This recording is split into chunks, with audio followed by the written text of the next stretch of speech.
Gold bar 250 gram harganya hari ini sudah mencecah RM115,000. 6 bulan lepas, harganya sekitar RM94,000.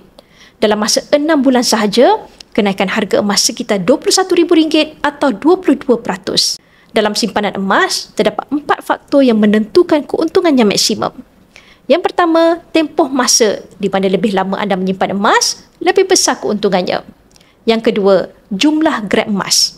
Lebih banyak gram emas yang anda miliki, lebih besar keuntungan. Yang ketiga, ketulinan, di mana emas yang paling tulen iaitu emas 999.9 yang memberi keuntungan yang maksimum berbanding emas 916. Yang keempat, item emas yang lebih besar gram lebih menguntungkan berbanding item yang kecil dari sudut spread value yang lebih rendah, harga per gram lebih murah dan kos upah yang juga lebih murah.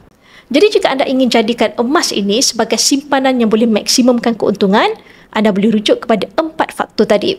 Semoga perkongsian saya memberikan anda manfaat. Jika anda berminat untuk dapatkan item-item yang besar untuk maksimumkan keuntungan seperti gold bar 250 gram dan 1 kilogram, anda boleh rujuk pin video saya untuk 5 langkah daftar akaun public gold dan saya akan bimbing anda dalam langkah-langkah simpanan emas yang terbaik untuk anda.